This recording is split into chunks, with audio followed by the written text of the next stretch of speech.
अस्सलाम वालेकुम dear students, आज का जो हमारा लेक्चर है वो है मुकम्मल मुकाबले के तहत ख़त तलब। मुकम्मल मुकाबला मार्केट की ऐसी सिचुएशंस को कहते हैं जिसमें पूरी मार्केट के अंदर किसी भी शय की जो कीमत होती है वो एक जैसी होती है। मार्केट के अंदर बहुत ज़्यादा ख़रीदार और फ़रोख्तकार होते हैं। मार्केट्स के अंदर आपको मार्केट के बारे में पता होता है और आमलीन पैदाइश जो होते हैं वो आपके लचकदार होते हैं। ये थी मुकम्मल मुकाबले की कुछ मेन जो प्रॉपर्टीज़ जो थी वो आपके पास। अब इन्हीं को जब हम यूटिलाइज़ करते हैं तो आपके पास मुकम्मल मुकाबले के तहत जो ख़त तलब बनते हैं वो दो तरह के होते हैं। पहला ख़त तलब एक फ़र्म का ख़त तलब होता है, दूसरा ख़त तलब जो एक सनत का ख़त तलब होता है। पहला ख़त तलब है आपके पास फ़र्म का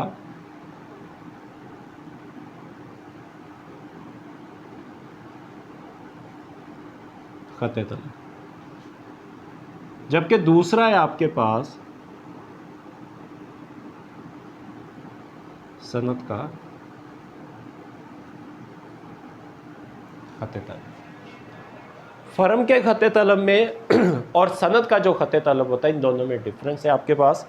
सबसे पहले जो होगा वो हम फ़र्म का जो ख़त तलब है उसको डिस्कस करते हैं। एक फ़र्म का जो ख़त तलब है बेसिकली वो वही है जो हमारे पास मुकम्मल मुकाबले के तहत average revenue, marginal revenue, price, AR, MR ये बराबर होते हैं सारे के सारे फ़र्म के डिमांड्स करके। यही प्राइस है, यही AR है और यही आपके पास MR होता है। यही औस वसूली मुख्तदम वसूली का जो ख़त होता है इसी को हम फ़र्म का ख़त तलब कहते हैं और ये मुकम्मल तौर पर जो होता है वो लचकदार होता है। इसके अंदर तब्दीली नहीं आ सकती क्योंकि एक जो फ़र्म होती है वो इंडिविजुअली प्राइस को डिस्टर्ब नहीं कर सकती, चेंज नहीं कर सकती। मार्केट के अंदर जो तलब और रसद की वजह से मार्केट के अंदर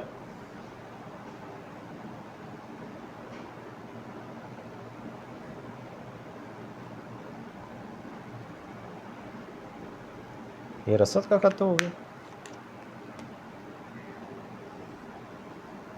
ये तलब का ख़त हो गया। अब मार्केट के अंदर इस जगह पर तलब और रसद आपस में बराबर हो रहे हैं।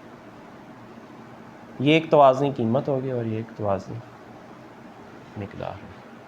अब मंडी के अंदर जो तलब और रसद के तवाज़न की वजह से जो कीमतें तय हो रही, यही आपके पास क्या है, प्राइस है, यही आपके पास क्या है, AR है, यही आपके पास क्या है, MR।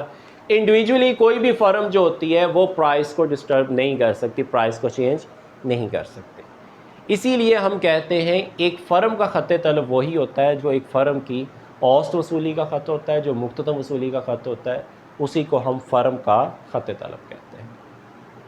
क्योंकि ये जो डिसाइड होता है आपका मार्केट के अंदर जो डिमांड है और मार्केट के अंदर जो सप्लाई है, इन दोनों के तवाज़न की वजह से जो होता है ये फ़र्म का इक्विलिब्रियम जो होता है वो डिसाइड होता है आपके पास। ये फ़र्म का जो तवाज़न होता है वो डिसाइड होता है। इन दोनों के इक्विलिब्रियम के पॉइंट्स की वजह से ही ये आपकी जो प्राइस होती है डिसाइड होती है। इसी वजह से आपका प्राइस, AR, MR और जो डिमांड्स कर्व होते हैं वो आपस में बराबर होते हैं।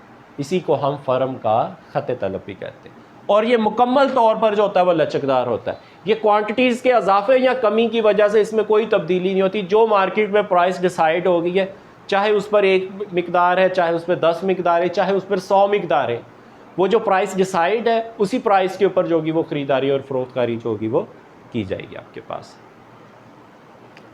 उसके बाद नेक्स्ट है आपके पास एक सनत का ख़त तलब। फ़र्म और सनत क्या होता है? फ़र्म एक कारखाना होता है, सनत जब बहुत सारी फ़र्में जो होती हैं आपस में मिल जाती हैं तो उसको हम कहते हैं सनत कहते हैं।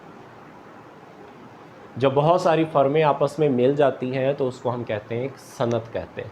सनत जो होती है वो प्राइस को जो होता है वो चेंज कर सकता है क्योंकि इसकी पावर जो होती है वो फ़र्म से ज़्यादा होती है और बहुत सारी फ़र्में मिलने से जो होता है वो एक सनत बनती है आपके पास। जब बहुत सारी फ़र्में मिली तो एक सनत बन गई। अब जो सनत होती है वो प्राइस को चेंज कर सकती है उसका सेम वही आपके पास खत तलब होता है जो एक सारफ का खत तलब या एक मंडी का जो खत तलब जो होता है।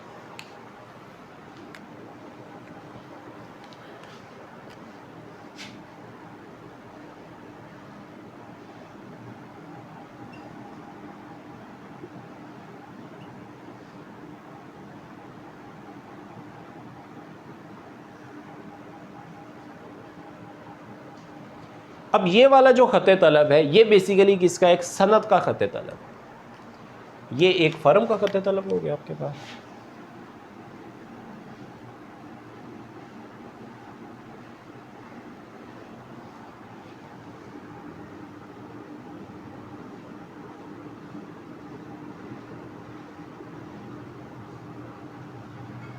ये एक सनद का खत तलब है।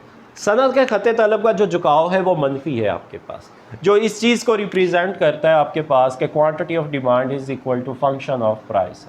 अगर किसी शय की कीमत में इजाफा होगा तो डिमांड के अंदर जो होगी वो कमी हो जाएगी। कि मार्केट में अगर सनद की जो प्रोडक्ट्स होगी उनकी प्राइसेस बढ़ जाएंगी तो उन चीज़ों की जो डिमांड होगी वो कम हो जाएगी। और इसी तरह से मार्केट के अंदर अगर प्राइसेस में कमी हो जाएगी, चीज़ें सस्ती हो जाएंगी, तो उन चीज़ों की जो डिमांड होगी वो भी बढ़ जाएगी। एक सनद जो होती है वो तो प्राइस को डिस्टर्ब कर सकती है, चेंज कर सकती है, जबकि एक फर्म जो होती है वो प्राइस को जो है वो चेंज नहीं हो सकते। इसका मुकम्मल तौर पर लचकदार होता है और ये एक्स एक्सिस के बिल्कुल ओरिजेंटल है आपके पास। जबकि जो सनद का खत तलब होता है इसका जो झुकाव है वो आपके पास मनफी होता है, जो इस चीज़ की वो रिप्रेजेंट कर रहा है कि अगर मार्केट के अंदर कीमतें ज़्यादा होंगी तो फर्म सनद की जो डिमांड होगी वो कम होगी, और जैसे जैसे कीमत में कमी होती चली जाएगी एक सनद की जो डिमांड्स होगी वो बढ़ती चली जाएगी आपके पास। ये था हमारे पास आज का लेक्चर के मुकम्मल मुकाबले के तहत खत तलब। अब मुकम्मल मुकाबले के तहत जब हम खत तलब को डिस्कस करते हैं तो मुकम्मल मुकाबले में दो खत तलब बनते हैं, एक फ़र्म का खत तलब होता है और एक सनद का खत तलब है। एक फ़र्म का खत तलब वही होता है जो मार्केट के अंदर डिमांड और सप्लाई जो होते हैं वो मिलकर डिसाइड करते हैं। ये जो प्राइस डिसाइड हुई बेसिकली यही प्राइस है आपके पास, यही प्राइस है, यही AR है और यही MR होता है आपके पास। जो फर्म के इक्विलिब्रियम पॉइंट्स कहाँ से हासिल होता है, जो तलब और रसद के तवाज़न की वजह से डिसाइड। इसका मतलब यही प्राइस आगे जा रही है आपके पास। तो बिल्कुल मुकम्मल लचकदार होता है, इसमें प्राइस, AR, MR और जो तलब होती है ये चारों जो होते हैं वो आपस में बराबर होते हैं। जबकि अगर हम सनद की तरफ आ जाए, सनद का खत तलब क्या होता है, इसका जो झुकाव होता है वो मनफी होता है। क्यों मनफी होता है, क्योंकि सनद जो होती है बहुत सारी फर्मों से मिलकर बनती है और जो सनतें होती है वो प्राइसेस को चेंज कर सकती है, उनके अंदर इतनी ताकत होती है। तो अगर प्राइस ज़्यादा होगी तो डिमांड कम हो जाएगी, अगर प्राइस कम होगी तो डिमांड ज़्यादा हो जाएगी, जैसा कि हमने कानून तलब के अंदर पढ़ा हुआ है कि जब किसी शय की कीमत में इजाफा होगा तलब में कमी, और जब किसी शय की कीमत में कमी होगी तो तलब में इजाफा हो जाएगा। सेम ये वाला जो खत तलब है, सनद का खत तलब भी उसी रुझान को जाहिर कर रहा है कि जब चीज़ें सस्ती होती हैं तो हम ज़्यादा ख़रीदते हैं, महंगी होती हैं तो कम ख़रीदते हैं। तो एक सनद का खत तलब भी मनफी झुकाव का जो होता है वो हामिल होता है। तो डियर स्टूडेंट्स, ये था आज का हमारा लेक्चर। अपना ख्याल रखिएगा। अल्लाह हाफिज़।